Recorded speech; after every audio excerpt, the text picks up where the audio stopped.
سلطنت خطابت کے نئے نویلے بادشاہ، دنیا خطابت کے نئے نویلے شہنشاہ، عالم خطابت کے نئے نویلے حکمراں سلطنت خطابت میں جو تشریف لاتے ہیں تو ذبح و بکر سے سجدے کے محتاج نہیں ہیں، جن کا خطاب، جن کی تقریر آپ کو اچھی لگتی ہے اس طرح۔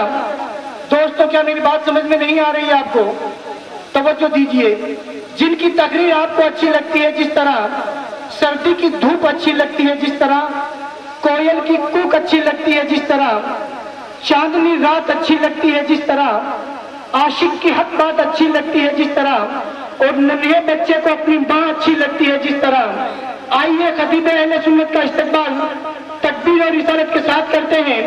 میری مراد حضرت علامہ مولانا سید محمد نور میاں صاحب سے ہے۔ آئیے تکبیر اور رسالت کے ساتھ استقبال کرتے ہیں۔ نعرہ تکبیر، نعرہ رسالت اور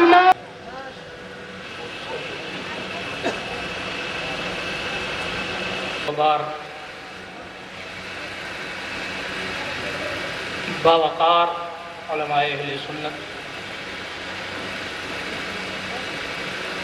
مشائخ ذوی الاحترام،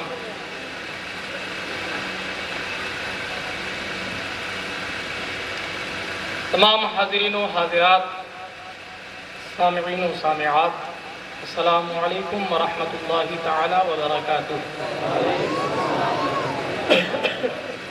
الحمد للہ نحمده ونستعینه ونستغفره ونؤمن به ونتوکل علیہ ونعوذ باللہ من شرور انفسنا ومن سیئات اعمالنا، من يهده الله فلا مضل له ومن يضلله فلا هادي له، ونشهد أن لا إله إلا الله وحده لا شريك له، ونشهد أن محمدا عبده ورسوله، أما بعد أعوذ بالله من الشيطان الرجيم، بسم الله الرحمن الرحيم، والذين يبيتون لربهم سجدا وقياما، أو كما قال الله تعالى في القرآن العظيم، صدق الله العلي العظيم وصدق رسوله النبي الأمين المتين المبين الكريم الرؤوف الرحيم، ونحن على ذلك لمن الشاهدين والشاكرين والحمد لله رب العالمين۔ ہم پہ احمد کا حسایہ، ہم پہ اشرف کا کرم، سیدی مختار اشرف باصفا کے واسطے۔ اے اشرف زمانہ، زمانہ مدد نما، درہائے بستارا ز کلید کرم کشا، معین الدین حسن عالم پناہے، بسوئے ماں غریباں یک نگاہے، پیرے پیراں میرے میرا شاہ جیلا غوث پاک، ایک نظر داری بر حال ماں پریشاں یا غوث پاک، لی خمسۃ نطفی بہا حر الوباء الحاطمہ، المصطفیٰ والمرتضیٰ وابنہما والفاطمہ، بکار خیر شہران مغثنا یا رسول اللہ۔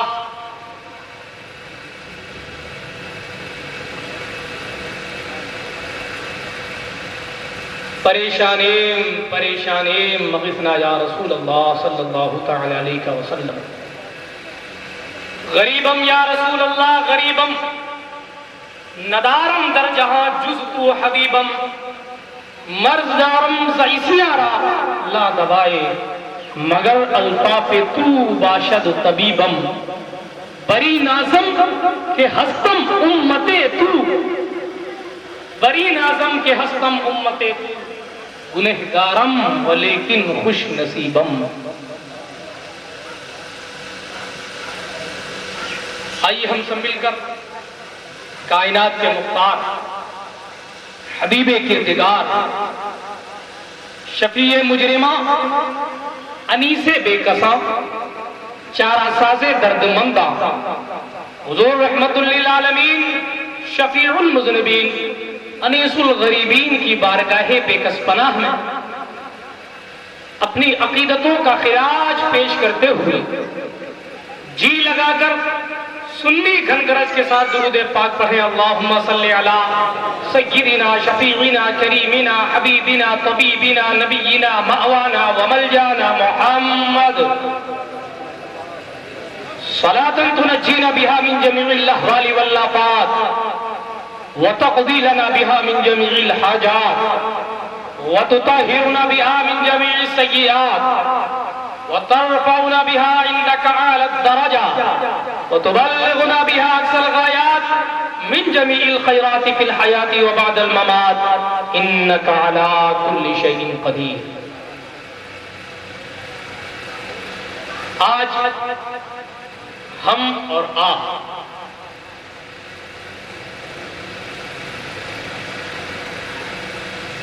اس روڈ پر اللہ کے ایک محبوب بندے کی یاد میں ان کے عرس کی تقریبات میں بیٹھے ہوئے ہیں. اللہ رب العزت جل جلالہ وعم نوالہ قرآن مقدس میں ارشاد فرماتا ہے اللہ رب العزت کے محبوب بندے، اللہ رب العزت کے ولی، ان کی زندگی ایسے گزرا کرتی تھی کہ وہ راتوں کو یا تو قیام کر کے کھڑے ہو کر صرف قرآن مقدس کی تلاوت کر کے اپنی رات گزار دیتے تھے یا اپنی پوری رات سجدوں میں گزار دیا کرتے تھے. قرآن نے فرمایا والذین یبیتون لربہم، اور وہ لوگ جو راتیں گزارتے ہیں اپنے رب کے لیے سجدہ کرتے ہوئے اور قیام کرتے ہوئے، یعنی ان کی راتیں غیبتوں میں نہیں گزرا کرتی تھی، ان کی راتیں ٹیلی ویژن کے سامنے بیٹھ کر سیریل یا ناٹک دیکھ کر معاذ اللہ نہیں گزرا کرتی تھی، ان کی راتیں تیری میری میں نہیں گزرا کرتی تھی، اللہ والوں کی راتیں عبادتوں میں گزرا کرتی تھی. ایسے اللہ کے محبوب بندے کی عرس کی تقریبات میں ہم اور آپ حاضر آئے، اور میں تو تقریباً 3-4 سالوں سے آ رہا ہوں، مگر ایک اتفاق میں ضرور دیکھتا ہوں کہ پچھلے سال بھی یہی ہوا تھا اور اس سال بھی یہی ہوا. مولانا انصار صاحب کہ حضرت کے عرس کے ٹھیک ایک دن پہلے بارش ہوتی ہی ہوتی.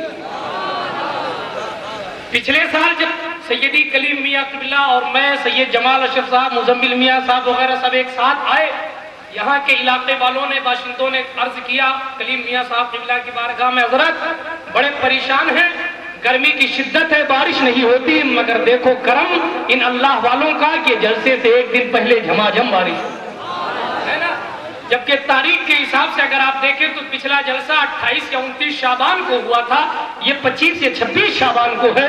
باوجود اس کے اللہ والوں کا یہ کرم ہے کہ میرے یہاں آنے والے خالی ہاتھ نہ جائیں، اپنے دامنوں میں رحمت کے چھینٹے لے کر. قابل مبارکباد لائق تعریف ہیں وہ حضرات جو ایسے محبوب بندوں کے عرس کو منعقد کیا کرتے ہیں.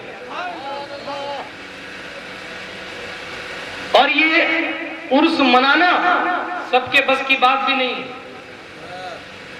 خداوند قدوس جسے توفیق دیتا ہے، اللہ سبحانہ و تعالی جسے توفیق نصیب فرماتا ہے، جس کا نصیبہ چمکدار ہوتا ہے، جس کی تقدیر کا ستارہ اوج سریا پر ہوتا ہے، جس کے نصیبے بلند ہوتے ہیں، وہی اللہ والوں کی مجلسوں کو سجایا کرتے ہیں.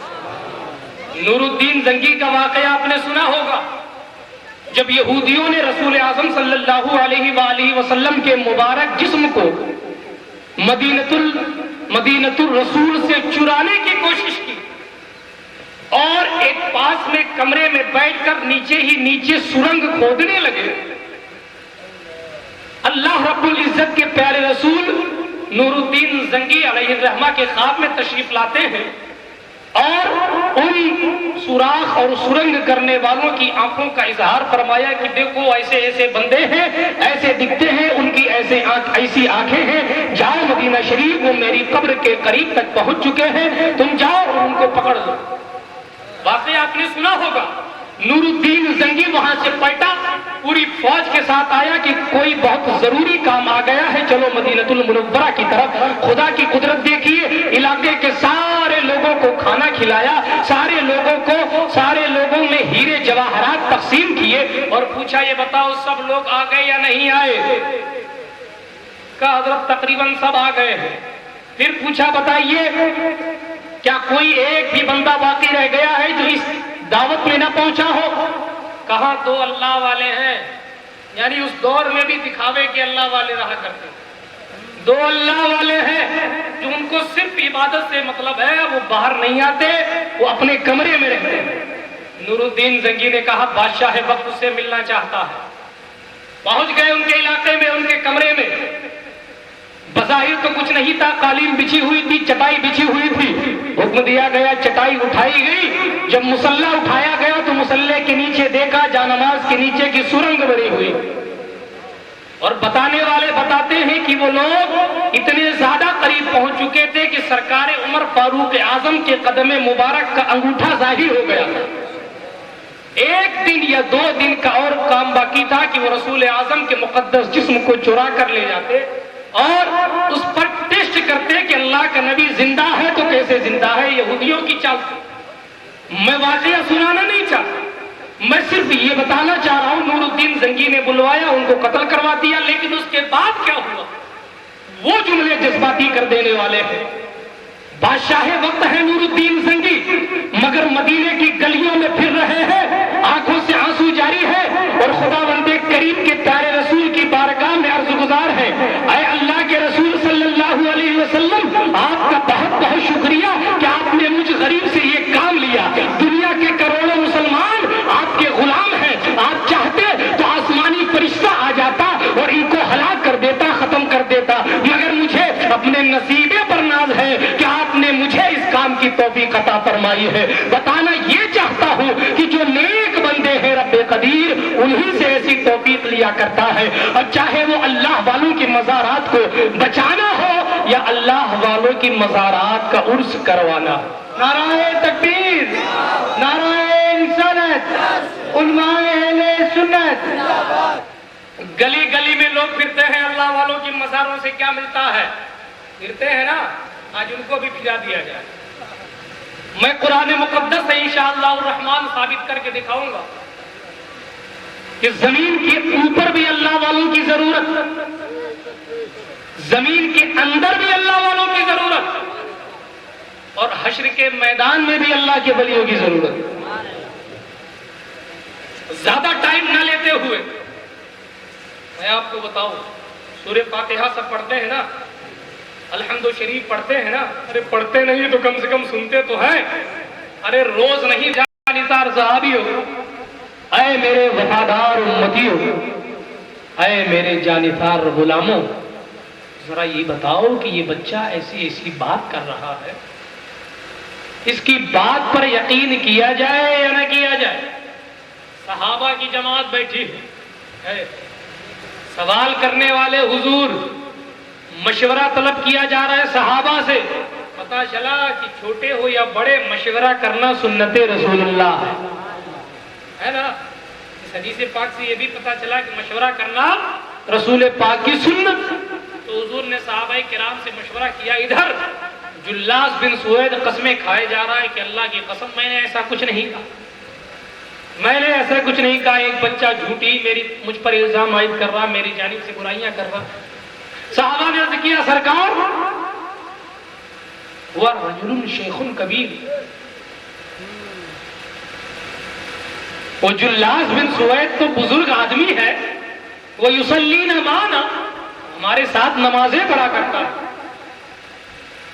وہ عقل مند ہے، سمجھدار ہے، وہ کہہ رہا ہے کہ میں نے ایسا کچھ نہیں کہا، تو ہم اس بچے کی بات کو کیسے مان لیں جو اپنی خود کی بات کو نہیں سمجھتا، تو دوسروں پر ہم اس کی بات سے فتویٰ کیوں لگا دیں؟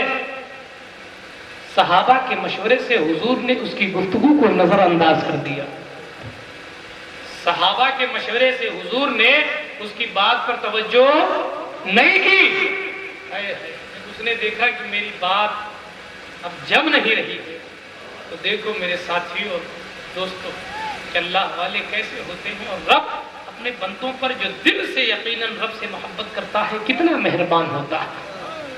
جب اس نے دیکھا کہ میری بات نہیں بن رہی تو اس نے جھولی پھیلا دی اور کہا اللہم، اے اللہ، ان کنت صادقا فصدقنی وان کنت کاذبا فکذبنی، اے اللہ اگر میں سچا ہوں تو میری تصدیق فرما دے اور میں جھوٹا ہوں تو مجھے جھٹلا دے۔ اب کوئی ثبوت نہ بچا جو میں پیش کروں رسول محترم کی بارگاہ میں، اے اللہ تجھے تیری عزت کی قسم تو میری تصدیق فرما دے، تو بتا دے کہ کون سچا ہے کون جھوٹا۔ اور مورخین لکھتے ہیں، راوی بیان فرماتے ہیں، خدا کی قدرت دیکھو، اس بندے نے دل سے آواز نکالی اور وہ دعا باب اجابت سے جا کر ٹکرا گئی۔ خدا بندے قدوس نے سدرہ کی مٹی جبریل امی کو حکم دیا، جبریل جاؤ چلے جاؤ مصطفیٰ کی بارگاہ میں خراج محبت پیش کرنے کے بعد کہنا یحلفون باللہ ما قالوا ولقد قالوا کلمۃ الکفر۔ قرآن مقدس کی آیت کریمہ ہے، سورہ توبہ کی آیت ہے۔ قرآن فرماتا ہے جبریل آئے، عرض کی سرکار رب قدیر نے ان اللہ یقرأ علیک السلام، اللہ آپ پر سلام بھیجتا ہے، اور رب نے فرمایا وہ اللہ کی قسمیں کھاتے ہیں کہ انہوں نے ایسا نہیں کہا، لیکن خدا کی قسم وَلَقَدْ قَالُوا كَلِمَةَ الْكُفْرِ کہ وہ کلمہ کفر بک چکے ہیں، وہ کافر ہو چکے ہیں، وَكَفَرُوا بَعْدَ إِسْلَامِهِمْ، اور وہ مسلمان ہونے کے بعد بھی کافر ہو گئے۔ خدا کی قدرت دیکھو، صحابہ کی چیخ نکل گئی، صداقت کا تاجدار کھڑا ہو گیا، عدالت کا شہسوار کھڑا ہو گیا، سخاوت کا بے تاج بادشاہ کھڑا ہو گیا، علی مولا شجاعت کے شہسوار کھڑے ہو گئے، صحابہ نے کھڑے ہو کر استقبال کیا، حضور کھڑے ہوئے اور ارشاد فرماتے ہیں مرحبا مرحبا، ارے مبارک ہو تجھے، اے وہ بچے جس کی صداقت کی گواہی رب کعبہ نے عطا فرمائی، سبحان اللہ، ہے جس کی صداقت کی گواہی رب قدیر نے عطا فرمائی ہے۔ پھر روایت میں آتا ہے حضور نے محبت سے اس صحابی رسول کے کان مبارک کو بٹا اور ارشاد فرمایا مبارکبادی ہے تیرے لیے جس کی تصدیق اللہ سبحانہ و تعالیٰ نے ساتوں آسمان سے اوپر سے فرما دی۔ یہ اللہ والے ہوتے ہیں مسلمانوں، جو اگر جھولی کو پھیلا دے، کسی بات پر قسم کھا لے،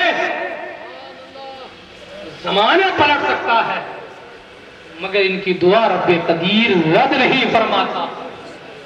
یہ ایسے اللہ کے محبوب ترین بندے ہوا کرتے ہیں، اگر کسی چیز کی ضد کر لیں رب کی بارگاہ میں، حالانکہ رب پر واجب نہیں ہے کہ ان کی ضد کو پوری کرے، مگر اس کی شان کریمی ہے، اسے اپنے محبوب بندوں سے پیار ہے، اس کے بندے محبوب ہیں۔ جب محبوب بندوں کی بات آتی ہے تو ان کی آرزوؤں کو رب قدیر پورا فرماتا ہے، ان کی چاہتوں کو رب قدیر پورا فرماتا ہے۔ بہت سی ایسی نظیریں اور ایسی مثالیں مل جائیں گی جس سے ہمیں یہ عقیدہ مل جائے گا کہ یقیناً اللہ والے اگر چاہیں تو سلطنت پلٹ دیں۔ ڈاکٹر اقبال نے کہا تھا گرد آلود ہیں لیکن حقارت سے نہ دیکھ ان کو، ان کے کپڑوں پر گرد ضرور لگی ہے، ان کے کپڑے میلے ضرور ہیں، یقیناً بہترین لباس میں نہیں ہے، لیکن سنو گرد آلود ہے لیکن حقارت سے نہ دیکھ ان کو کہ ان کی ٹھوکروں سے سلطنت بنتی بگڑتی ہے۔ تمنا درد دل کی ہے تو کل خدمت فقیروں کی نہیں ملتے یہ جوہر، یہ جوہر کہیں نہیں ملتے۔ بادشاہوں کے قدموں میں بادشاہوں کے قدموں میں جواہرات مل جائیں گے، سونے مل جائیں گے، مگر یہ جواہرات نہیں۔ لوگوں نے کہا اے محمود، آپ ایاز سے بہت محبت کرتے ہیں۔ کہا ارے ایاز بھی مجھ سے بہت محبت کرتا ہے، اس لیے میں ایاز سے خوب محبت کرتا ہوں۔ دربار سجا ہوا تھا، بادشاہ نے اپنا قیمتی ہار توڑا، اور ہار جو ہیروں کا یا چاندی کا تھا، غالباً ہیروں کا تھا، تو اس نے ہیرے پھینک دیے، سب کے سب ہیرے بننے میں لگ گئے۔ تمام درباری اس ہیرے کو جمع کرنے میں لگ گئے مالدار بننے کے لیے، مگر جب پلٹ کر جناب محمود نے ایاز کو دیکھا تو ایاز پیچھے پیچھے چلا آ رہا تھا۔ خدا کی قدرت دیکھو، محمود نے کہا ارے تجھے ہیرے کی ضرورت نہیں ہے کیا؟ تیرے سامنے دنیا کی حاجتیں نہیں ہیں؟ تو ایاز نے برجستہ جواب دیا، حضرات مجھے ہیرے نہیں، ہیرے والے کی ضرورت ہے، مجھے ہیرے نہیں چاہیے۔ شاعر نے کہا تھا تمنا درد دل کی ہے تو گر خدمت فقیروں کی، نہیں ملتے یہ جوہر بادشاہوں کے خزینے میں۔ نگاہ ولی میں وہ تاثیر دیکھی، بدلتے ہزاروں کی تقدیر دیکھی۔ اللہ کے محبوب بندے وہ ہوا کرتے ہیں جن کی راتیں خدا کی عبادت میں گزرا کرتی ہیں، پھر رب قدیر انہیں اتنا طاقتور بنا دیتا ہے کہ وہ اگر سب سے برے لوگوں کے لیے بھی دعا کر دے تو رب قدیر اس دعا کے صدقے انہیں جنت عطا فرما دیا کرتا ہے۔ جو کچھ بیان ہوا اس میں جو خطائیں ہیں رب قدیر اپنی رحمت کاملہ سے معاف فرمائے، کہنے سننے سے زیادہ عمل کرنے کی توفیق عطا فرمائے، اور ہمارے اس خراج محبت کو سرکار فاضل شاہ کی بارگاہ میں شرف قبولیت عطا فرمائے، آمین بحق طٰہٰ و یاسین۔ جب تک چلے نور کی سانسیں میرے حضور، ہوتی رہے تمہاری ثنا، اس غریب سے خوب کی سیر چمن، پھول چنی شاد رہے، باغ بہہ جاتا ہے گلشن تیرا آباد رہے۔ السلام علیکم۔ وعلیکم السلام، ماشاءاللہ حضرات۔